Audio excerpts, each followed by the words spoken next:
Welcome to TRIVI-yeah? I am your host, Dean Felix.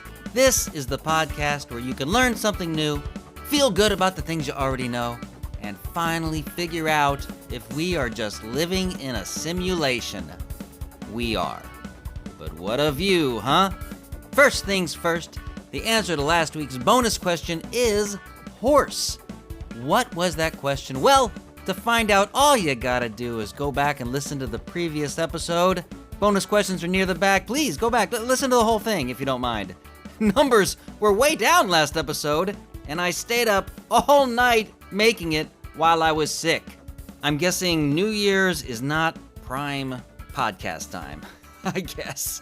Or I suck, I don't know. Hey, why not both? Speaking of horse, man, my voice is tired. I just finished recording the questions after not talking for like a week straight. And this episode is packed to the gills with trivia goodness. A hearty welcome back to my faithful listeners and a big hello howdy to all the new listeners out there. If this is your first episode, let me quickly explain what you are about to hear. 10 multiple choice questions coming your way as we travel down that rabbit hole of trivia knowledge. Now, what does that mean? Well, it simply means that each question leads to the question that follows.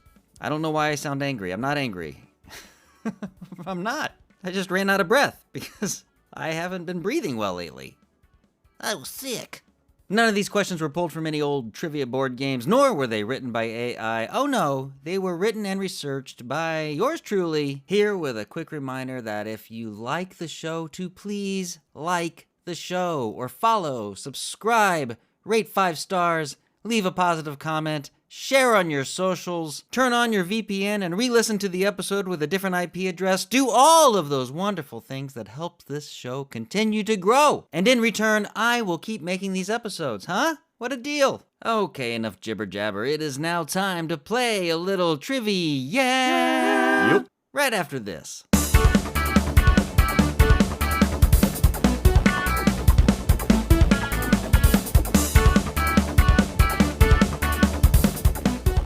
Welcome back to TRIVI-yeah. I'm Dean Felix. I spent the new year too sick to begin working on the new me. I was really hoping to be best right from the jump, but instead, I had to focus on getting enough oxygen through my clogged sinuses to simply be. But I'm not dead yet, and I'm feeling much better. So now I have no excuse not to produce something other than phlegm. I hate being sick, but I love a good excuse not to be productive.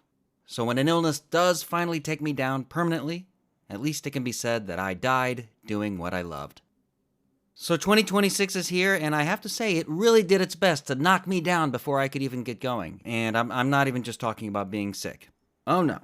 I received my first email of the year at 12:10 a.m. A minimally personalized, templated rejection letter for a job I applied to so long ago that I had already completely forgotten about it. I could have never heard back from them at all and blissfully moved forward with my life. But instead, this company had to give me the courtesy of telling me that I am unworthy of even an interview for a job that I cared so little about that I have no memory of ever even sending an application. Well, guess what? I care now. So thanks, Dick's. That's the company's name, Dick's Sporting Goods. They really lived up to that, huh? Hey, Dick's. How about you keep it to yourself next time, all right? You really think 10 minutes into the new year is a good time to send out rejection blasts? Pretty uncool, dude. Pretty uncool.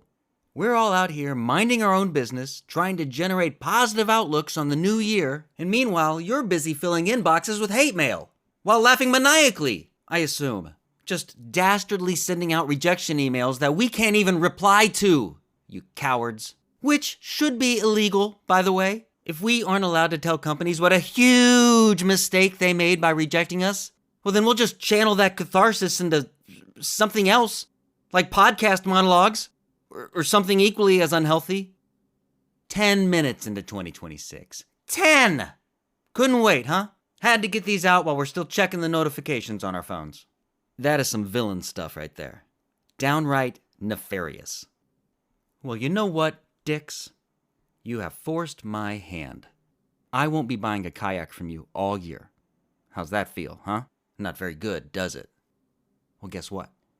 I'm not getting that elliptical either.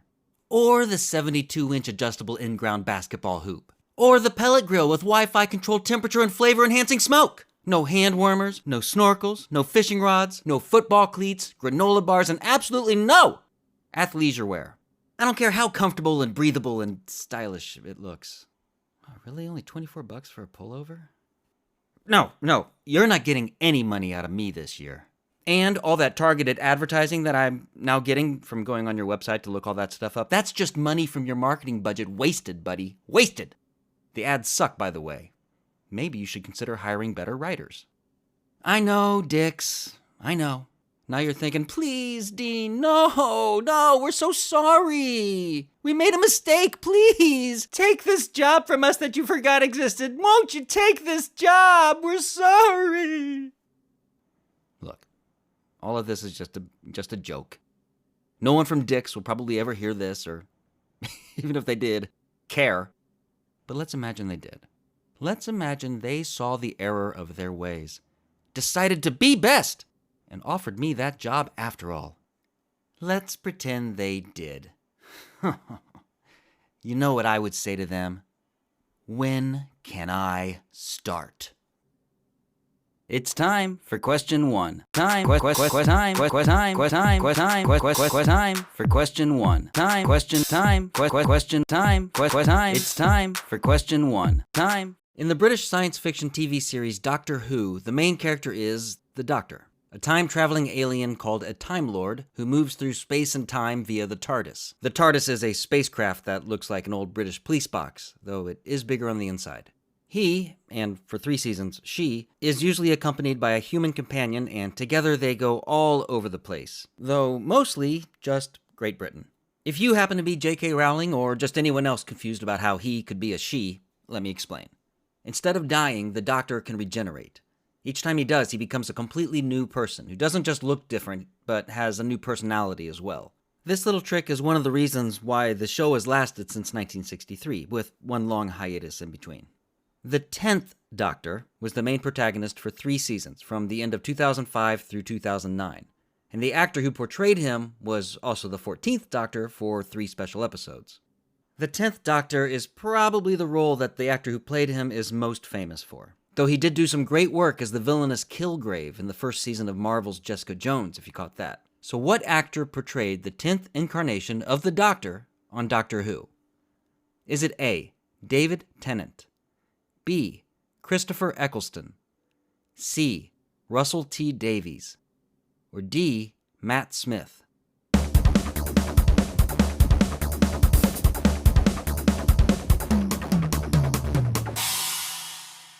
The answer is A, David Tennant.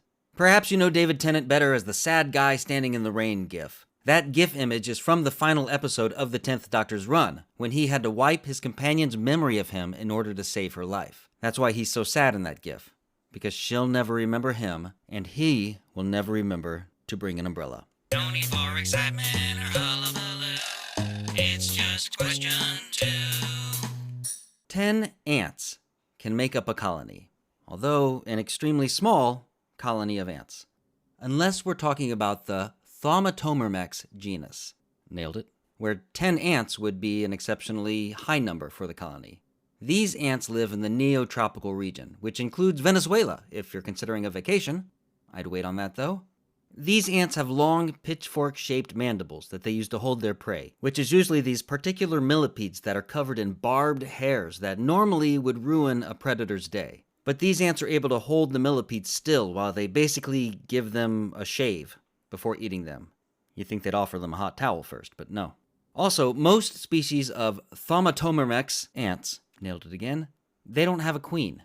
Instead, they reproduce via special worker ants that can sexually reproduce. These ants are called gamergates. Gamergate is spelled the exact same as Gamergate. I don't have a joke there, just thought you should know. The vast majority of ants reproduce by sending off bunches of flying queens at a time to go mate with flying male drones from different ant colonies. These winged ants have a special name. It's the same name that we call termites with wings, so I guess it's not that special. What is the name for an ant that has wings?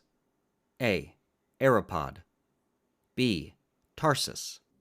C, elate. D. Trophic.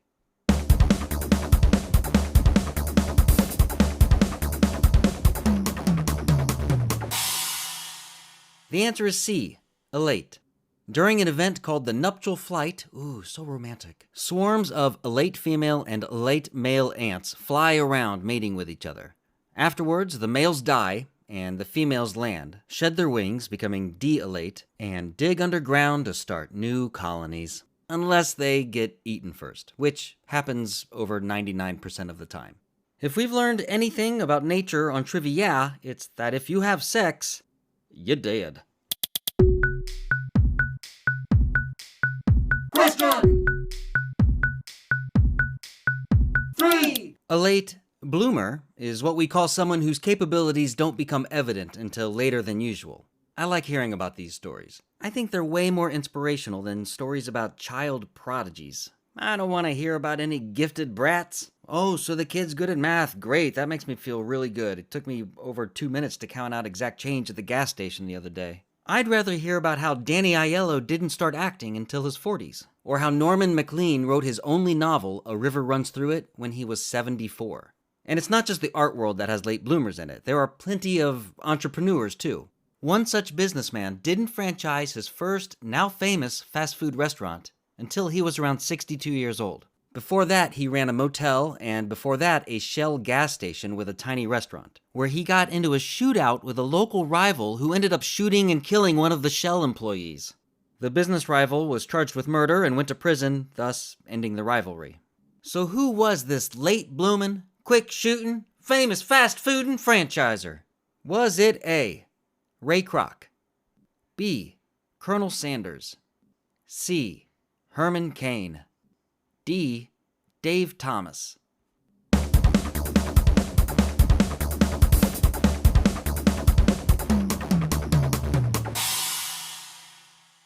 The answer is B. Colonel Sanders.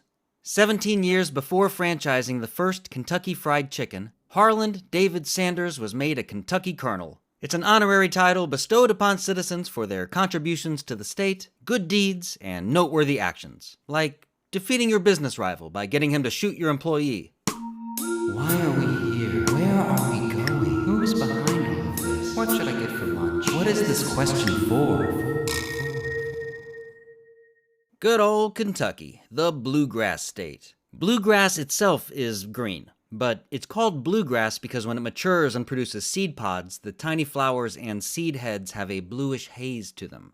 Kentucky is called the Bluegrass state because this grass only grows there, and also the rest of the northern half of the U.S., and pretty much all of Europe, and North Asia, and Algeria, Morocco, and Tunisia. Good old Tunisia, the Bluegrass Republic. Poa pratensis, that's the name on bluegrass's birth certificate, is a herbaceous plant and has those very spooky, creeping rootstocks, aka rhizomes. And since the plant can live for at least 2 years, and potentially a lot longer than that, bluegrass is considered to be what kind of plant? A. Perennial. B. Annual. C. Biennial. D. Liminal.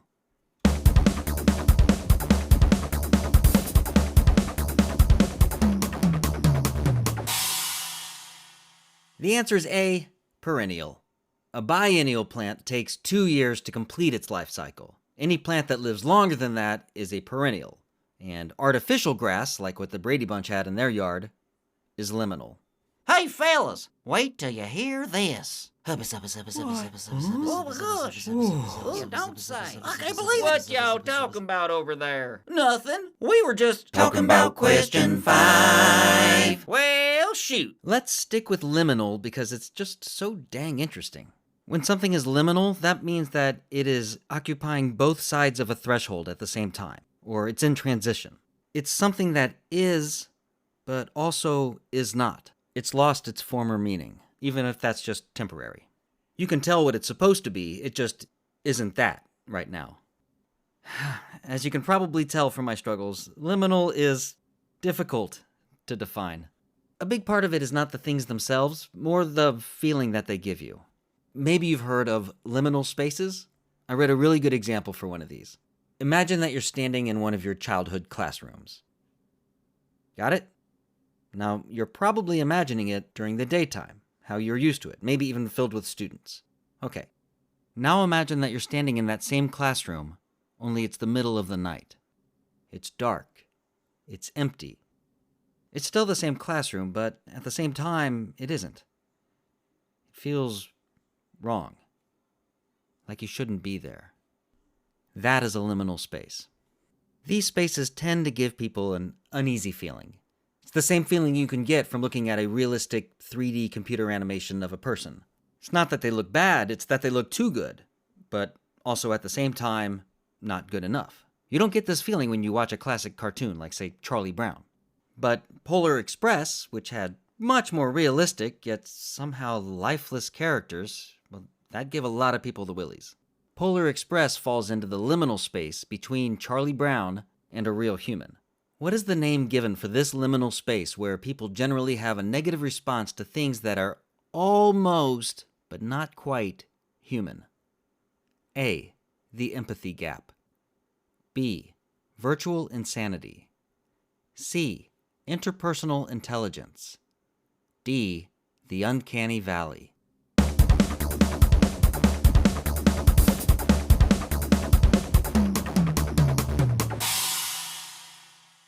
The answer is D. The uncanny valley.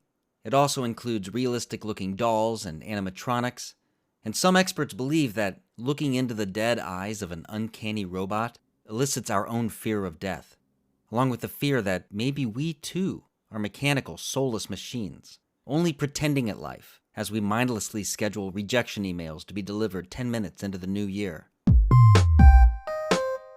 Oh, bro! Bro, this is 6, bro! Bro, did you make this? Oh, bro! Bro, this is so 6! Is this your question? Bro, this question is 6! Located on the California-Nevada border, Death Valley National Park is not overselling itself with its name. Of the 63 official national parks in the U.S., Death Valley is the hottest and the driest. And also, right now, at the same time that I am recording this, many of the roads through Death Valley National Park are currently closed due to flooding. Yeah, it's currently raining over there. So I really hope the 10th Doctor isn't visiting. The highest recorded ambient air temperature ever recorded on Earth was in Death Valley at 134 degrees Fahrenheit. That's 57.8 degrees Celsius. In addition to being the hottest and, normally, the driest national park, Death Valley also holds the park record for one more thing. What is it? A. Lowest. B. Largest. C. Oldest. D. Least visited.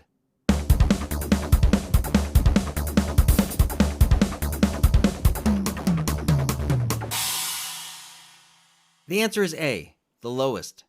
Badwater Basin in Death Valley is the lowest point in all of North America at 282 feet or 82 meters below sea level. Yet, it's less than 85 miles away from Mount Whitney, the highest point in the contiguous U.S. It has an elevation of 14,505 feet. And you can climb Mount Whitney, but I won't. Despite all these great deals, I keep getting sent for climbing equipment from Dick's. Oh. Hi, I've got some great news. You just died and gone to question 7.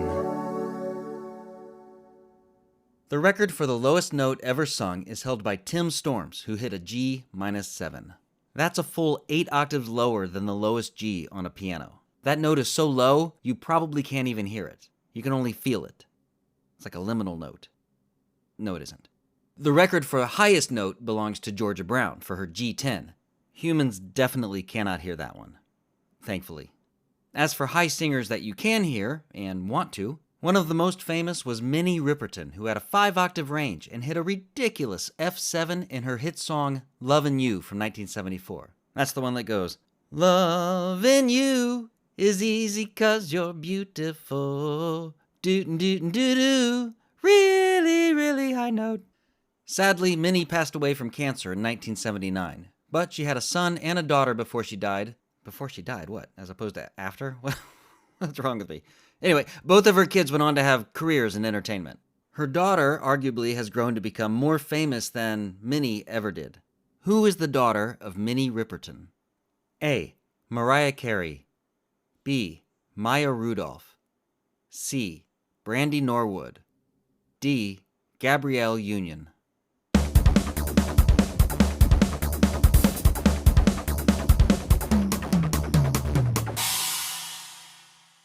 The answer is B. Maya Rudolph. As I'm sure you know, Maya can also sing, and she's used this ability to create hilarious impressions that a comedian without pipes wouldn't be able to even attempt. She can do Whitney Houston, Beyonce, Christina Aguilera, and she even does a Gwen Stefani impersonation that is, dare I say, uncanny. Ooh, unsettling. There we go. That's 20 points, plus used all my tiles. That's another 50 for 70 points. It's not a word. Yes, it is. It's not a word. It is a word. I'll look it up. Okay. I'm looking it up. All right. I'll show you. I'll show you. You'll see. Oh my gosh. Well, here it is. Look. To ask a lot of questions is to questionate. I told you. Could Rudolph Valentino, the famous silent film actor from the 1920s, sing? Yes, he traveled with an operetta company before finding fame on the silver screen. Known as the Latin Lover, Rudolph Valentino became a superstar after the release of The Four Horsemen of the Apocalypse in 1921, one of the first films to ever gross over $1 million. But fame always makes one a target, and Rudolph had trouble ignoring criticism. With his slick, pomaded hair and dandyish clothing, Valentino was constantly having his masculinity questioned. An anonymous editorial in the Chicago Tribune attributed Valentino with the supposed feminization of American men, infuriating Rudolph so much that he challenged the unknown writer to a boxing match. Frank O'Neill, the boxing writer for the New York Evening Journal, volunteered to fight in the place of the anonymous editorialist. And the fight actually happened. Valentino and O'Neill duked it out on the roof of the New York's Ambassador Hotel, and the Latin Lover proved he was also a Latin fighter, as the journalist got his butt whooped by the actor. Perhaps O'Neill didn't prepare properly. Valentino sure did. He was trained for the fight by the world heavyweight champion at the time, a boxer who held that title from 1919 to 1926. Who was this famous heavyweight boxer who taught Rudolph Valentino how to punch up a story writer? Was it A. Jack Johnson, B. Joe Louis, C. Jack Dempsey, or D. Rocky Marciano?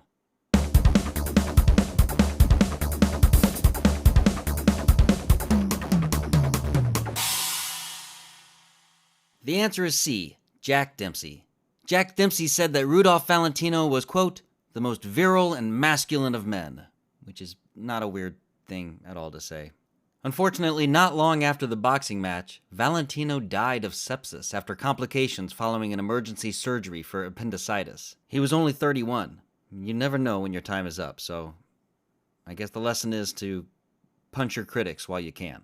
The hardest part about being a trivia podcast host isn't coming up with the interesting questions. It's staying hydrated.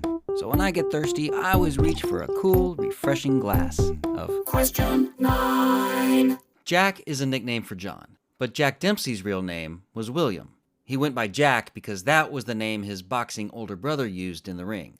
His brother's real name was Bernie, and he went by Jack because of the famous Irish boxer Nonpareil Jack Dempsey, who was not related to Jack Dempsey and his brother Jack Dempsey. Nonpareil Jack Dempsey's real name was John, and he was the world middleweight champion from 1884 through 1891. Nonpareil, spelled Nonpareil, isn't really a name at all. It was a nickname. It's an adjective. And nonpareil means what? A. Long-haired. B. Freckled. C. Lightning fast. D. Unrivaled.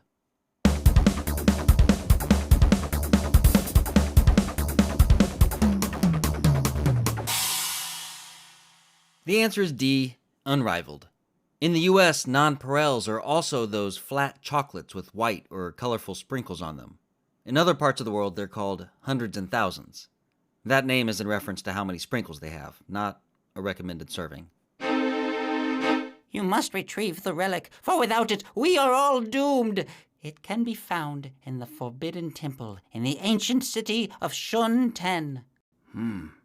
So, that would make this, Quest Shunten then, huh? You know what? Forget the relic. Just leave. Japan and South Korea are heated rivals, and it goes well beyond baseball and soccer. Bad blood between these two nations goes back over 100 years to the time of Japan's colonial rule over Korea until 1945. And those last few years were particularly bad when Japan forced many Korean women into sexual slavery for the Imperial Japanese Armed Forces. These women are known as comfort women. Japan has since apologized, but I think we can all understand there being some lingering resentment. If there's one thing that could possibly bring Japan and Korea together, it's that they both really hate a certain American live streamer and self-proclaimed internet troll. This person went to Japan and live streamed himself loudly mocking the bombing of Hiroshima and Nagasaki in very public places like Tokyo Disney. Then he went to South Korea and he streamed himself playing loud speeches of North Korean leader Kim Jong-un on the subways. And he performed lap dances on the Statue of Peace, which is a highly revered memorial to the comfort women. His antics were so appalling that South Koreans would watch his stream, figure out where he was, and then go and show him their best Jack Dempsey impersonation. So what is the name of this notorious American internet personality? A. Jake Paul. B. Kai Cenat. C. Jack Doherty. D. Johnny Somali.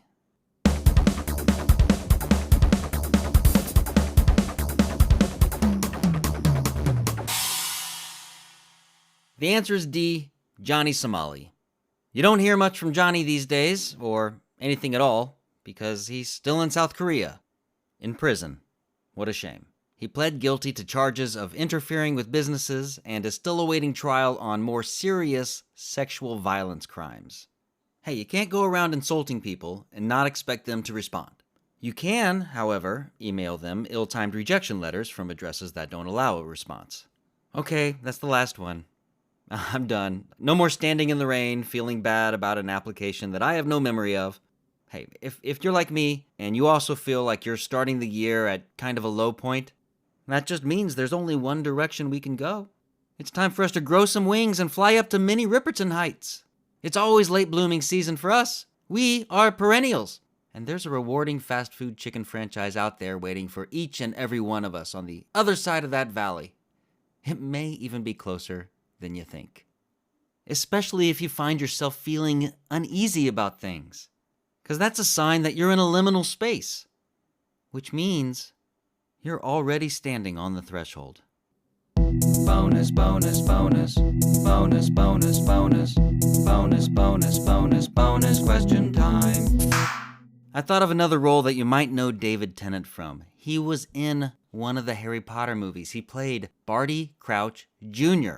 But what Harry Potter movie was that? That's your bonus question. What Harry Potter movie is David Tennant in? Like every bonus question, there are no multiple choices. There is no countdown timer. If you don't already know the answer to this question, then please feel free to go down your own rabbit hole of trivia knowledge. Or you can join me for next episode where I will have that answer for you at the beginning of the show.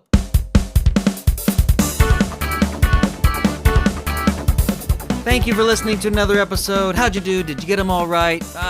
You always do, don't ya? Please remember to like, follow, subscribe, rate 5 stars, follow us on socials, share this on socials, tie someone to a chair and force them to listen, do all of those wonderful things that help this podcast continue to grow. And hey, if you would like to email the podcast, you can! TRIVI-yeah podcast@gmail.com. I really hope to have you back here for next episode. New episodes, try to get them out every Tuesday morning, bright and early, first thing. But like we always say, circumstances, they do be extenuating. Isn't it true? It's just so true. Hey, everything you just heard, including all the music and interludes, was written and produced by me. I am your host, Dean Felix. I really hope you enjoyed it. I really hope to see you back here next episode. Be best, everyone, and please remember that TRIVI-yeah is a Quality Yarn production.